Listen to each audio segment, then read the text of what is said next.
Greetings denizens of YouTube, once again I bring you yet another episode of the 8-Bit Academic, a little side project I started in February 2025 at the encouragement of a few friends, since I was always referred to as the walking encyclopedia of the group. Trust me, I'm like a smart person. I do get good ratings, you have to admit that. What I do best, I build. It's probably something I could say that I'm very good at. One of the great memories of all time, I went to an Ivy League college.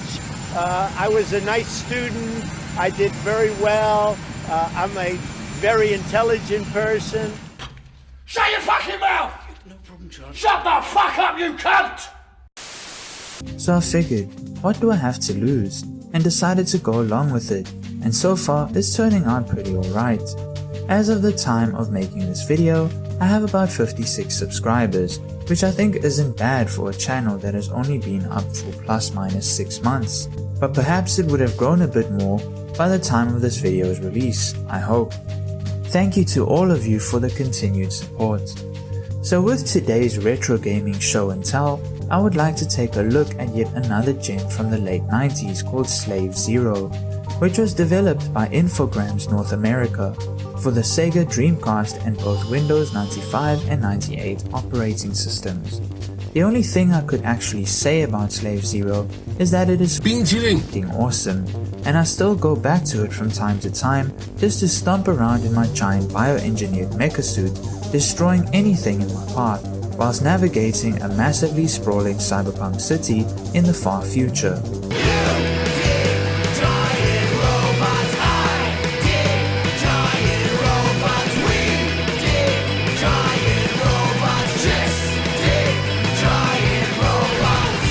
The game plays really well for something released in the year 1998, and still very much holds up today despite a few in-game bugs and glitches. The story itself is taken right out of a 90s anime, and one can see the obvious inspirations from various sources of media like Neon Genesis Evangelion, Ghost in the Shell, Appleseed, Pat Labor, and many more. As far as I know, Slave Zero was never planned for a sequel or even a remake, as much as I very much feel it needs both of these. But there does exist an indie game called Slave Zero X, which takes a more side-scrolling, hack-and-slash approach to the gameplay.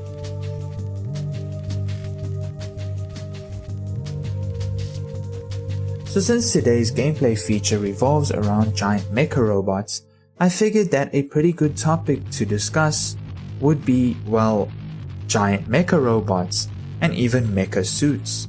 Or more specifically to explore the question of why no modern day military has even thought of trying to build one of these things. Like seriously, where are all the giant robot suits so that we can experience Pacific Rim in real life? From anime, comic books, movies and even video games, the image of the giant mecha or giant robots has garnered quite the reputation within modern pop culture. Most, or if not all of us, are familiar with media like the Gundam series, the giant mecha featured in Power Rangers or Voltron, movies like Pacific Rim or the various Transformers franchises, and video games like the long-running Armored Core games. And if you're a super nerd like me, you could only imagine what it would be like in real life to be able to pilot or even see a giant mech or robot before your eyes. So to circle back to our earlier question, why hasn't something like this ever been attempted?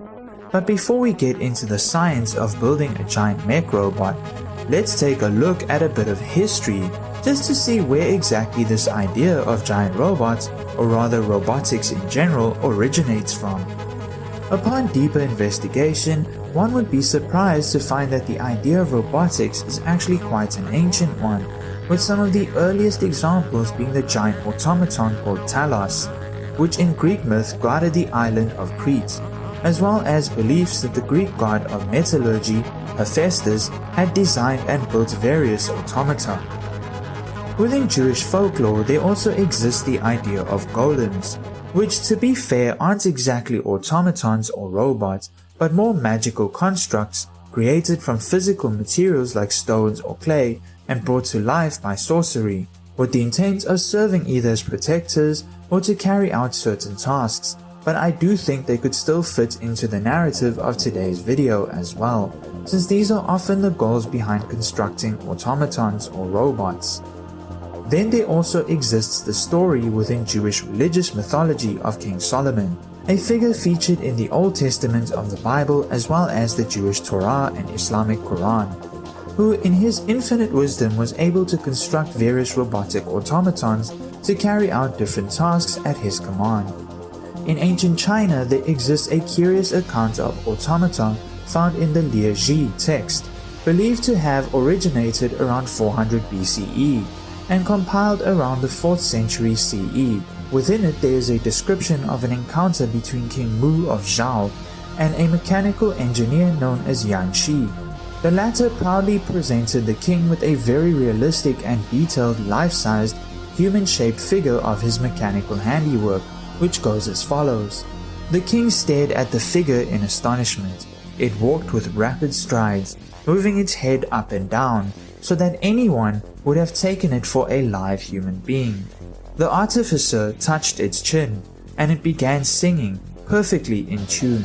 He touched its hand and it began posturing, keeping perfect time. As the performance was drawing to an end, the robot winked its eye and made advances to the ladies in attendance, whereupon the king became incensed and would have had Yan Shi executed on the spot, had not the latter, in mortal fear, instantly taken the robot to pieces to let him see what it really was. And indeed, it turned out to be only a construction of leather, wood, glue and lacquer. And there are many more examples throughout history and within the various mythological tales and beliefs from cultures all around the world that one could mention. But all in all, the concepts of robotics, automation and even giant mecha have existed for as long as human beings have had the ability to make things. In terms of our more modern understanding and view of giant robots, well, for that we can simply take a look at science fiction literature and media from the late 1800s until now, as well as the massive popularity within Japanese anime and manga, who I would argue have contributed the most to modern pop culture and ideas regarding robots and giant mecha. But a very early example of the idea of giant mecha that could be piloted by a human being comes to us from the year 1868 in the novel The Steam Man of the Prairies, written by Edward S. Ellis, which featured a steam-powered mechanical man that could be piloted by a human being. Another really good example worth mentioning is the 1897 science fiction novel by H.G. Wells called War of the Worlds, wherein the aliens, or rather Martians invading colonial Britain at the time, piloted giant tripod-like robots with which they proceeded to basically wreck the f*** out of humanity, until they later just died of the flu. No, seriously, that's in the actual book as well. Oh really? That sucks. In Japan, one of the earliest examples of a giant mecha robot would appear in the Kamishibai or street theater story called Ogon Bat in 1931. This mecha is referred to as Dai Ningen Tanku.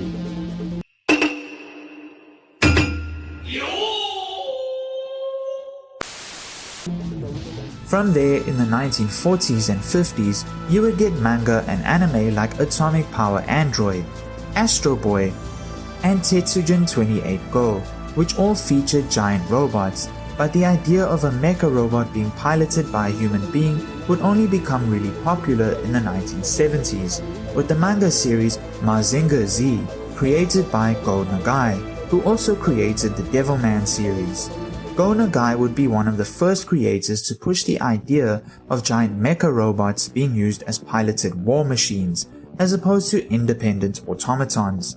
And once this idea caught on in Japan and later grew in popularity in the rest of the world, the rest, as they would say, became history, with later shows like Gundam and Macross capitalizing off the idea and even attempts at deconstructing the genre with the ever so popular anime series Neon Genesis Evangelion, which was released in the mid-90s.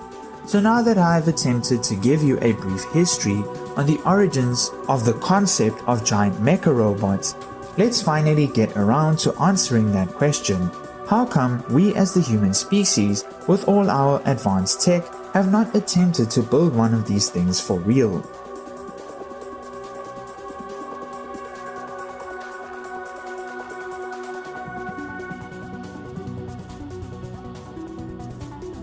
Well, it turns out that the problem mainly lies with bipedal movement, or rather walking on two legs. We've all seen those Boston Dynamics videos of two-legged or even four-legged robots that seem to be able to walk around just fine. But upon close inspection, you will find that their movements aren't as fluid or dynamic as, say, a living organism that has legs, maybe an animal or human. And while what Boston Dynamics and other robotics companies have been able to achieve, especially with how advanced AI has become, and even making their robots able to do backflips and the like, they still lack the complete and free motion that we as humans or even animals are able to perform. A robot even with current technology still wouldn't be able to immediately break into a run the way a cheetah or human athlete is able to, nor be able to perform complex parkour or gymnastics. But then again, neither can I. I guess I should stop pointing fingers at the robots, huh?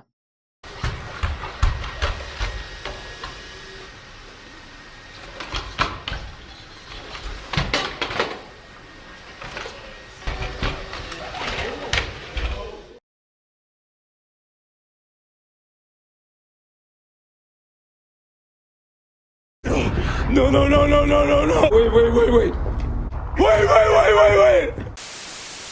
So because of this, it seems you won't be getting the high-octane, over-the-top spinning backflip action of the Transformers movies anytime soon. And it's also the reason why most modern automatons are usually designed with more practical methods of motion such as wheels or even rotor blades and flight capabilities, specifically in the case of drones. But this doesn't mean that it's impossible to create bipedal motion in robots. I mean, we have already seen the progress made by Boston Dynamics regarding that endeavor. It's just that it's a tad bit complicated. First off, aside from maybe bears and other primates, human beings are the only animals on Earth that have bipedal motion, as in, we use two legs to walk instead of four like majority of all other animals. And while bears and apes do have the ability to do this as well, they don't spend most of their time doing so, opting to rather move about on all fours, as it is a more efficient way of moving about for them since their upper limbs tend to be longer than their lower limbs, proving that nature never intended for them to stay bipedal for long periods of time.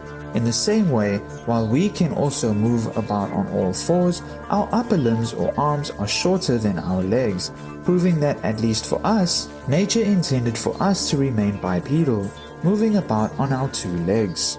Now, believe it or not, walking around on two legs is actually a lot more complicated than it seems, despite being a fairly nonchalant thing for us as human beings.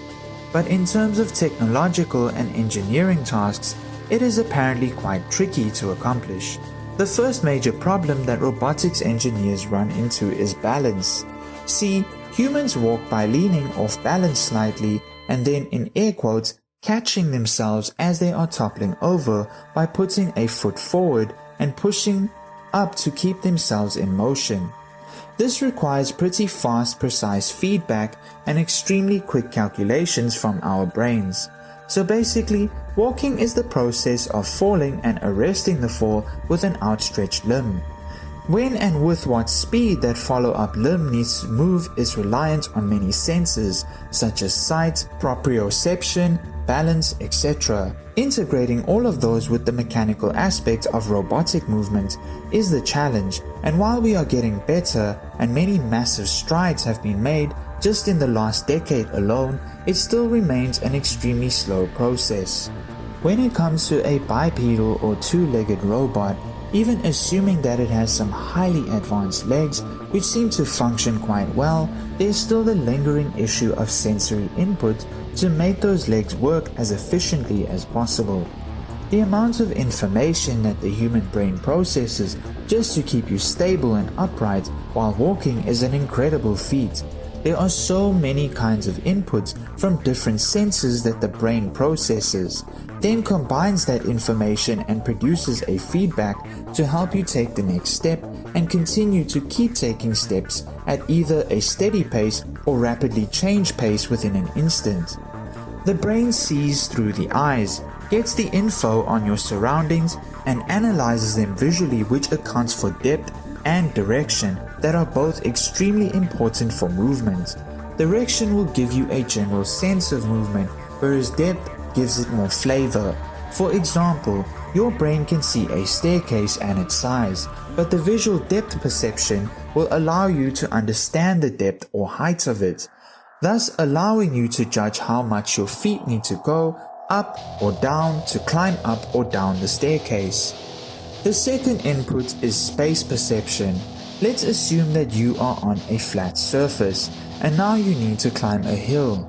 Your body will give your brain signals to shift on slope to allow your brain to understand the slope and adjust your muscles and body accordingly so that you don't fall off. The third input is the muscular feedback that comes from the muscles and the body parts or the limb required to achieve the desired movement. For example, if you are walking on hard ground and then have to transition to soft sand, your muscles will feel the difference and will adjust the forces accordingly. Combining them all, your brain helps you to walk, and not to mention how this all feeds into the number of articulations in the lower legs, hip motion, knee motion, ankle motion, as well as support from the toes, which all work together to achieve the act of walking or even running. So in order to have a bipedal robot, you need to overcome all of those things and process a lot of information instantly, or at least at the same speed our brains do. And this is why I personally don't think AI or machines will ever replace us, no matter what those anti-humanist tech bros would want you to think. Our brains are simply far too complex, even from an engineering standpoint. Get back here, Shocker! Shocker! You can't escape me!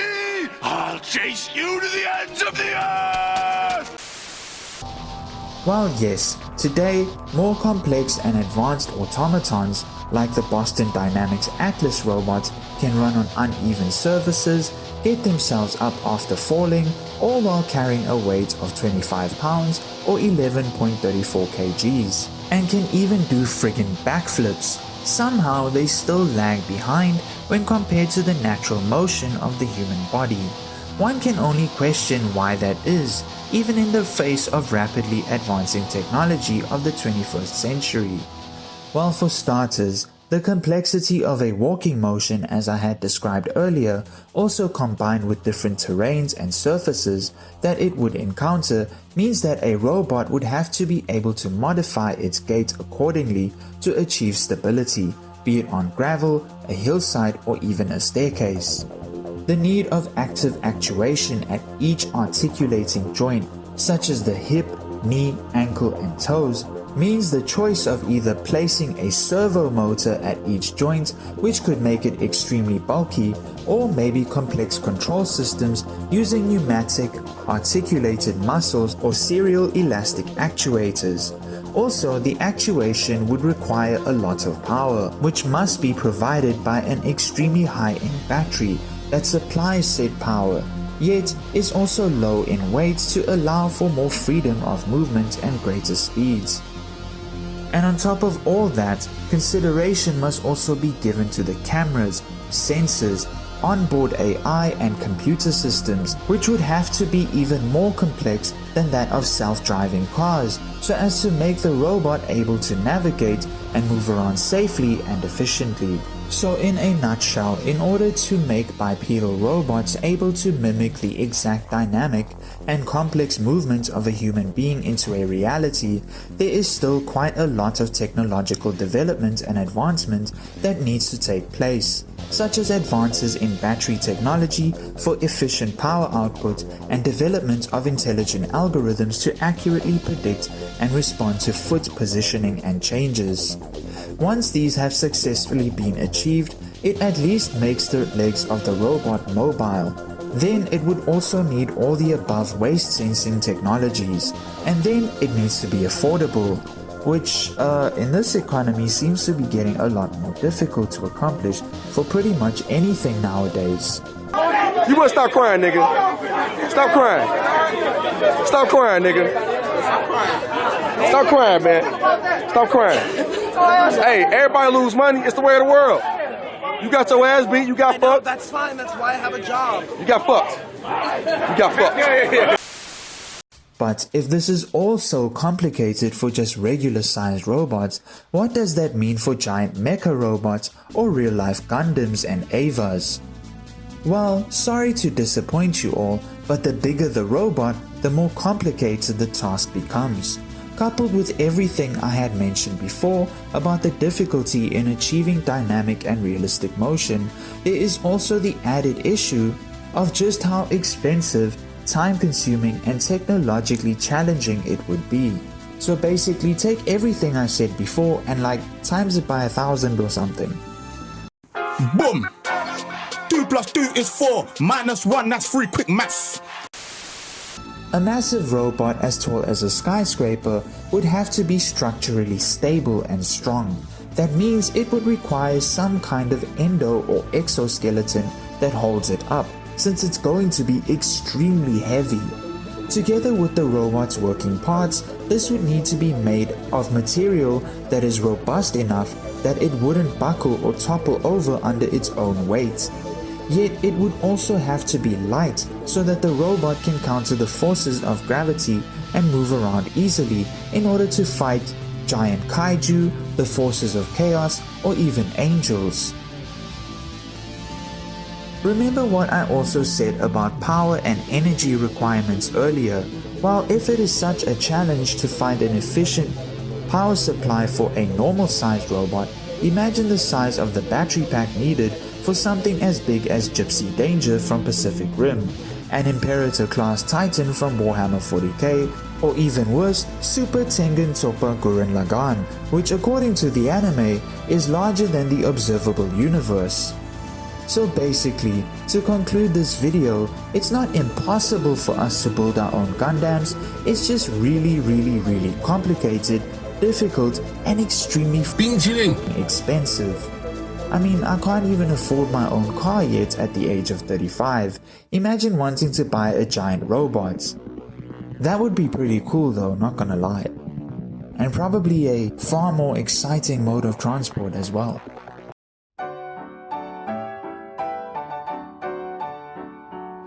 Are you tired of being stuck in traffic? Pedestrians getting in your way? Why not get yourself an Imperator-class Titan, taller than the Burj Khalifa, and almost the size of a city? Your traffic woes will be a thing of the past, once your bipedal church starts stomping its way through the hustle and bustle of everyday life. Invest in an Imperator-class Titan today!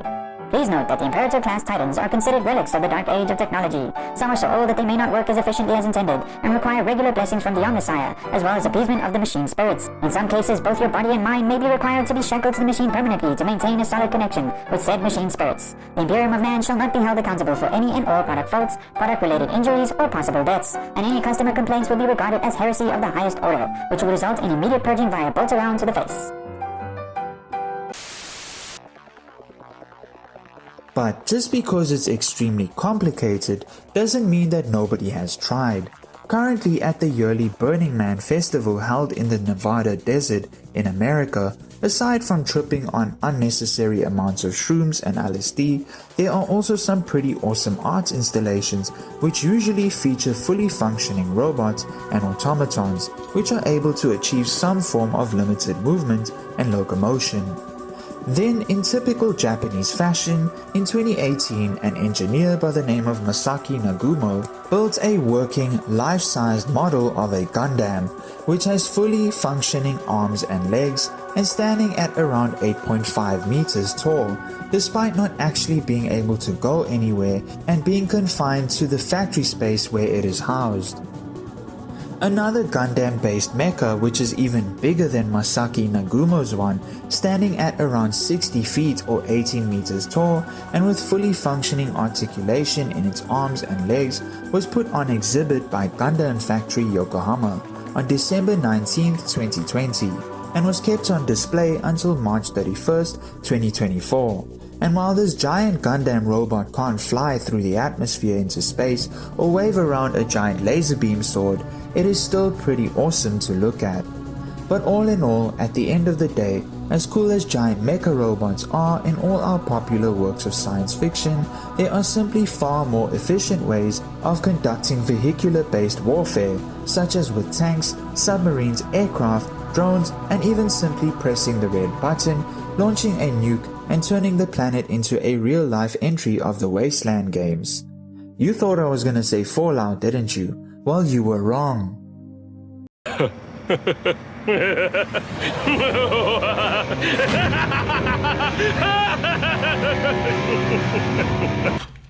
your fucking mouth! No problem, John. Shut the fuck up, you cunt! While we may never be able to see or pilot giant battle robots anytime soon, like in that cheesy 80s sci-fi movie Robot Jocks and its 90s sequel, Robot Wars, at least we have a shit ton of various types of media to keep us entertained with just how cool these gigantic machines of mass destruction are, or terrify us and make us feel depressed by plunging us into a never-ending sea of existential dread and negative emotions, like with Neon Genesis Evangelion or Space Runaway Ideon.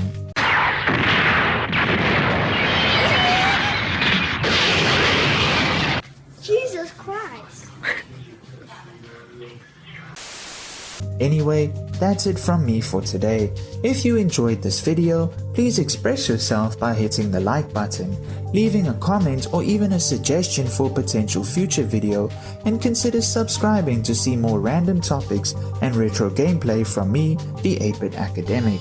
See you all in the next one.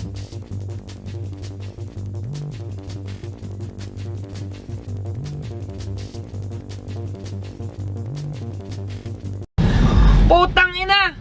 Si Optimum Pride! Puking inang yan, Optimum Pride! Babe, si Optimum Pride, oh!